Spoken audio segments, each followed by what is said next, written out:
Gracias, César. Es una alegría estar con todos ustedes y ver a gente de tantos lugares. Es tan especial.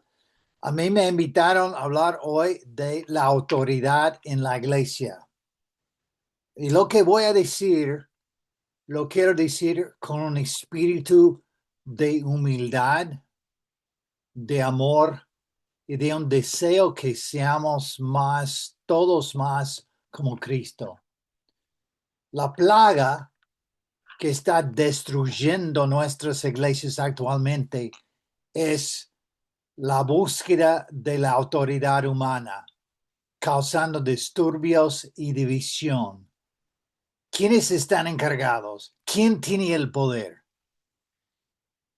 Además, históricamente, en mi opinión, fue base de muchos de los problemas que tuvimos en nuestro movimiento, la búsqueda de autoridad de los hombres. Por otro lado, la autoridad desde la creación y a través de las escrituras ha sido necesaria para traer orden del caos. Lo vemos en Génesis 1:28, lo vemos en Romanos 13, 1 a 6. Pero yo sé que estoy hablando especialmente a la iglesia en Bogotá hoy. Y la ADN de Colombia, o sea, la historia del país, ¿no? Está formado en, en, en la guerra, está formado en la esclavitud, uh, algo realmente parecido a la historia de Israel en el primer siglo, ¿no? Y estos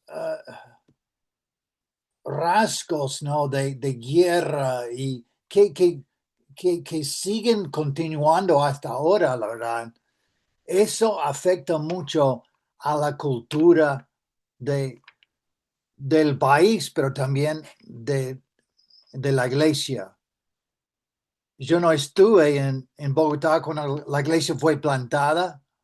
La primera vez que Diana y yo visitamos a Bogotá fue en 1999, cuando había 1,500 discípulos. Creo que era el pico más alto de la iglesia ya. Volvimos en 2004 después de la carta, cuando ya las cosas estaban empeorando, estaban con tres diferentes grupos que estaban a punto de dividirse. Y bueno, los que han estado desde entonces saben de todo eso. Hemos hecho muchos viajes, hemos traído gente de Nashville muchas veces, ¿no? A visitar la iglesia ya. Pero el tema de hoy es la autoridad. Y quiero decir, yo no soy la autoridad sobre la autoridad, pero vamos a estudiar juntos más a fondo. Quiero darles mis conclusiones, pero quiero hacer un pedido especial. No dejemos de hacer lo que la Biblia dice por malas experiencias del pasado. Repito, no dejemos de hacer lo que la Biblia dice por malas experiencias del pasado. Lo que yo veo en la Biblia, en primer lugar, es, uno, hay dos tipos de autoridad. La autoridad es inherente en la Biblia.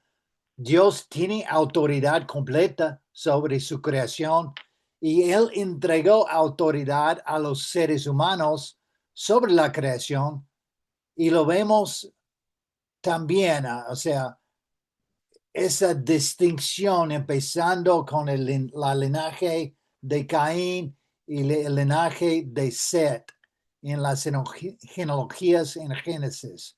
Vemos hay dos tipos de autoridad, una búsqueda para poder y progreso frente a una humildad bajo la autoridad de Dios.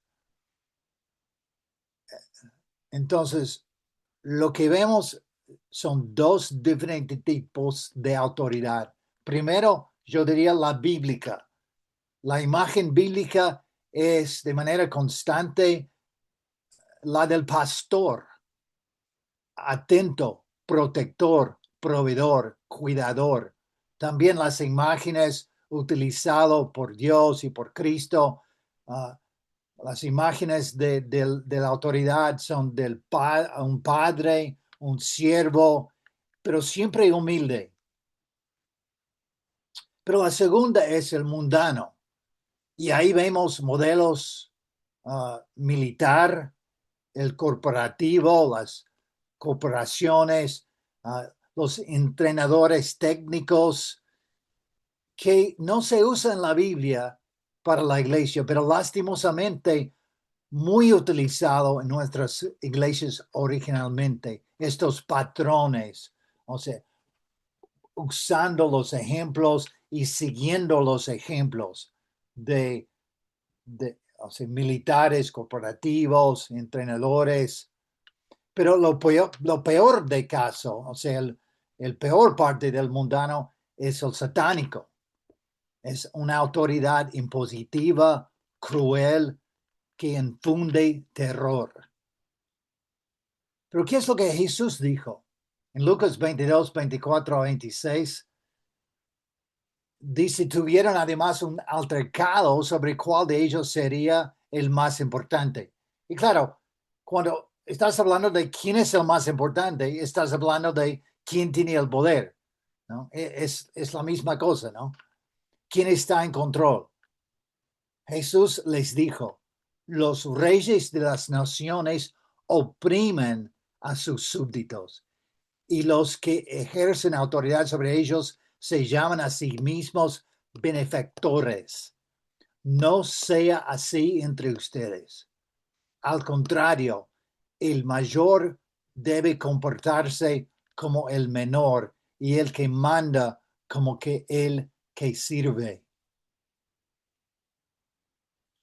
Esa autoridad en la iglesia es para edificación. Como Pablo dijo en 2 de Corintios 18, no me avergüenza jactarme más de la cuenta de la autoridad que el Señor nos ha dado para la edificación y no para la destrucción de ustedes. O sea, la autoridad fue dada para edificar. Pero en segundo lugar, Jesús insiste que su autoridad viene de su Padre.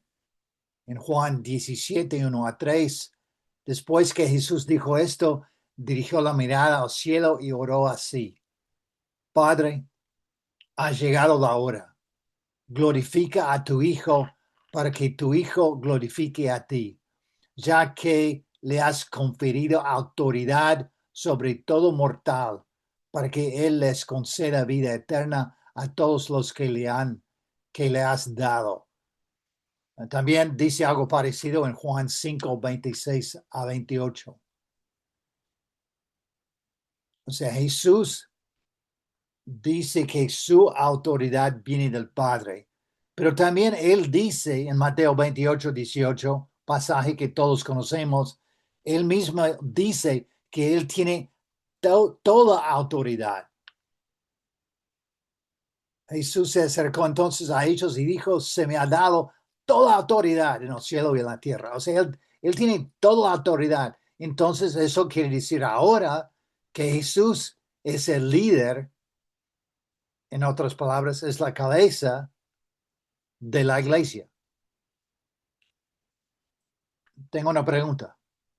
¿Estás sometido a la autoridad de Jesús?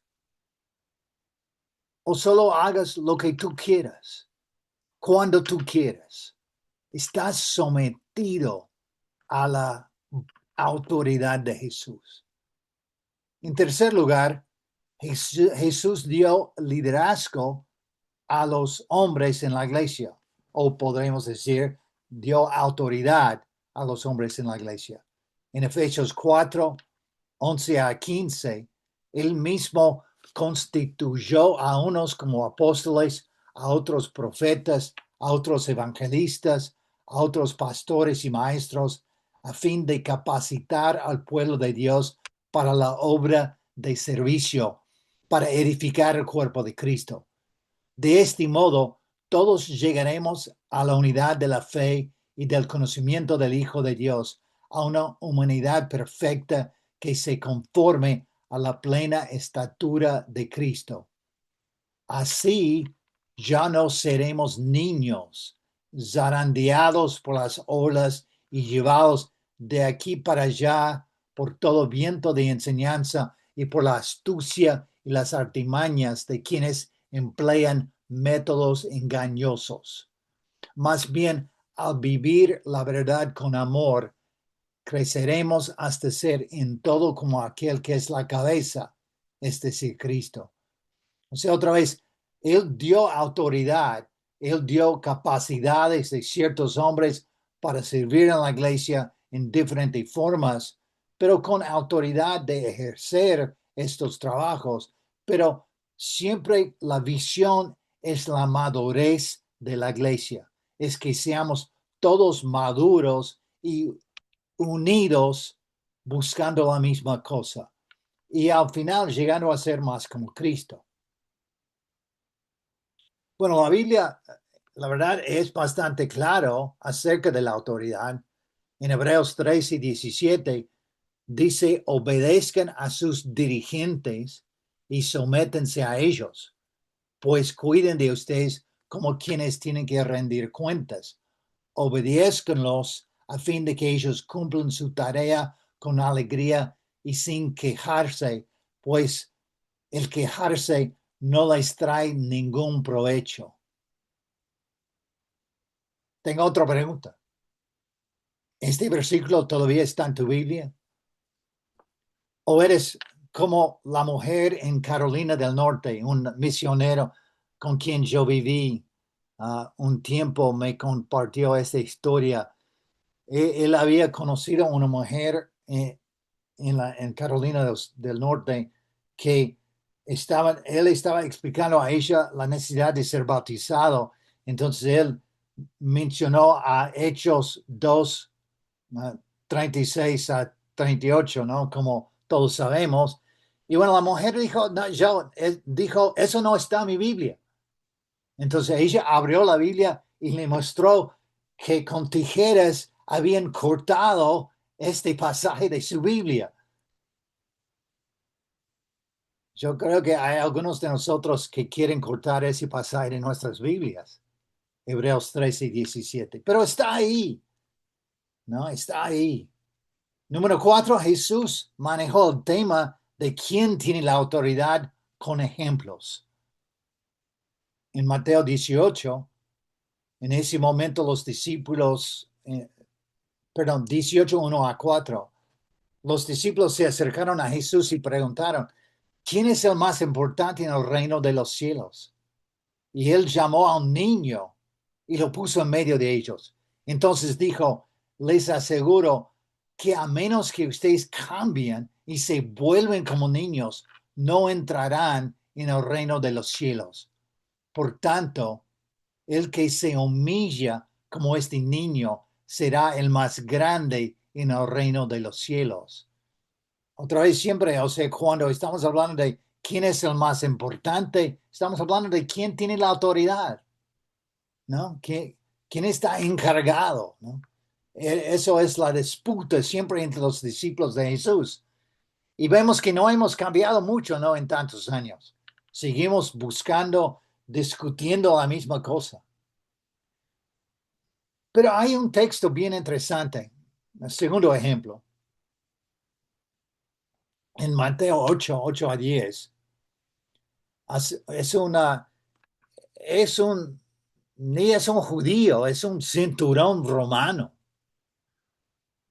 Y él quiere que Jesús sane su siervo. Y Jesús está dispuesto a ir a su casa para hacerlo, pero el hombre dice, el centurión contestó, Señor, no merezco que entres bajo mi techo, pero basta con que digas una sola palabra y mi siervo quedará sano, porque yo mismo soy un hombre sujeto a órdenes superiores y además tengo soldados bajo mi autoridad. Le digo a uno ve y va, al otro ve y viene. Le digo a mi siervo, haz esto y lo hace. Al oír esto, Jesús se asombró y dijo a quienes lo seguían, les aseguro que no he encontrado en Israel a nadie que tenga tanta fe. O sea, su entendimiento de la autoridad, de que aunque él tenía autoridad, él también sabía que él estaba sujeto de autoridad. Para Cristo, eso implicaba que él era un hombre que tenía fe. Quizás en tu mente nunca has pensado así, que mi actitud hacia la autoridad en la iglesia demuestra si tengo fe en Cristo o no. Y claro, el tercer ejemplo que Cristo dio era su propia vida. O sea, él mismo dijo, yo soy el buen pastor, ¿no? ¿Qué implica eso? Eso implica que había malos pastores, ¿no es cierto? Y él está mostrando que con su vida, con su ejemplo, él es el buen pastor, el pastor que cuida, que ama, que quiere servir a las ovejas. Y bueno, seguimos hablando del ejemplo de Jesús. El punto número 5, afanarse por la autoridad no es propio de Jesús. Vamos a ese pasaje increíble en Filipenses 2, 1 a 9. Por tanto, si sienten algún estímulo en su unión con Cristo, algún consuelo en su amor, algún compañerismo en el Espíritu, algún afecto entrañable, lléname de alegría teniendo un mismo parecer, un mismo amor, unidos en alma y pensamiento. No hagan nada por egoísmo o vanidad, más bien con humildad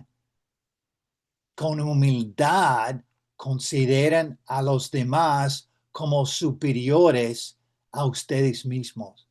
Cada uno debe velar no solo por sus propios intereses, sino también por los intereses de los demás. La actitud de ustedes debe ser como la de Cristo Jesús, que siendo por naturaleza Dios, no consideró el ser igual a Dios como algo a que aferrarse. Por el contrario, se rebajó voluntariamente, tomando la naturaleza de siervo, haciéndose semejante a los seres humanos, y al manifestarse como hombre, se humilló a sí mismo y se hizo obediente hasta la muerte y muerte de cruz. Quien siendo por naturaleza Dios, no consideró el ser igual a Dios como algo a que aferrarse. Versículo 6. Él era Dios, por naturaleza era Dios, pero no quería aferrarse a esa igualdad, pero se rebajó para servir a nosotros. La palabra ahí, aferrarse, en griegos, apargamos, es un acto de apoderarse, algo incauto o por incautar. Es un botín, algo considerado como un premio, algo de lo que apoderarse o de que ser retenido firmemente. O sea, la idea es agarrar, es no soltar, aferrarse, ¿no? Entonces, Cristo no era así y su ejemplo es para nosotros. Si nosotros estamos aferrándonos a la autoridad, si no queremos soltar la autoridad, entonces no somos como Cristo. No estamos siguiendo su ejemplo. Otra vez, la pregunta, ¿estás buscando agarrarse del poder, aferrarse de la autoridad?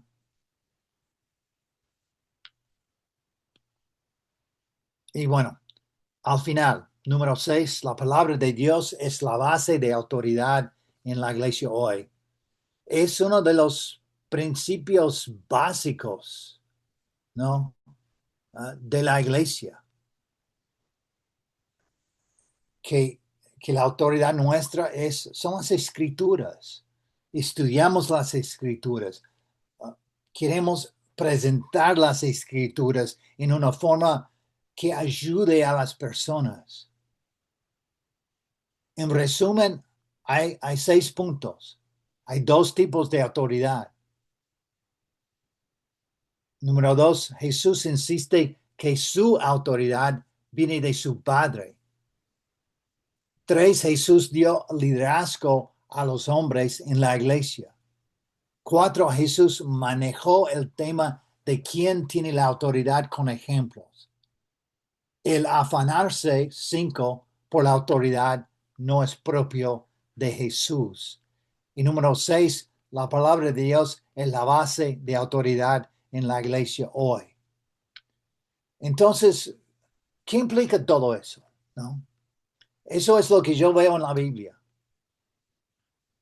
Claro, la cosa complicada es cómo aplicar eso, cómo vivir eso en nuestras iglesias, en nuestras congregaciones. Yo sé que Cristo solo es la autoridad suprema. Yo sé que Dios, a través de Cristo, estableció líderes. Yo sé que para algunas personas la palabra líder es una mala palabra, pero es una palabra que vas a encontrar en la Biblia. O sea, los líderes son pastores, son siervos, no son amos. Su trabajo no es controlar. Su autoridad existe para servir, para proteger, para enseñar, para edificar. Y claro, nosotros como miembros en la iglesia también tenemos que asumir nuestra responsabilidad de, de someternos, de seguir, de apoyar.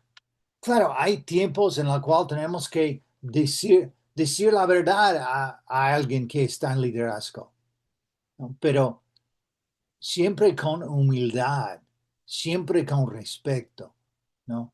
Porque tenemos que entender que existen para el bien, pero si un liderazgo está obrando mal, sus acciones están dañando a las personas y a la iglesia, también tenemos una responsabilidad de hablar, de buscar ayuda, no de quedarnos callados, no de salir y ir. O sea, eso no es el patrón, ¿no? Tenemos que quedarnos ahí y buscar las soluciones. Y bueno, las escrituras constituyen la norma final bajo Cristo. Siempre tenemos que volver a las escrituras, buscar en los ejemplos, en las enseñanzas, la dirección que necesitamos en nuestras iglesias. Vuelvo a repetir, ¿no? No dejemos de hacer lo que la Biblia dice por malas experiencias del pasado. Yo siento que muchos de nosotros, quizás por cosas que hemos sufrido, por cosas que hemos pasado, nos hemos desanimado, nos hemos quedado marginados, ¿no? Pero no es lo que Dios quiere. Dios quiere que nos esforcemos, ¿no? Para seguir haciendo lo que la Biblia dice, ¿no? Y no dejar el pasado influir en cómo actuamos.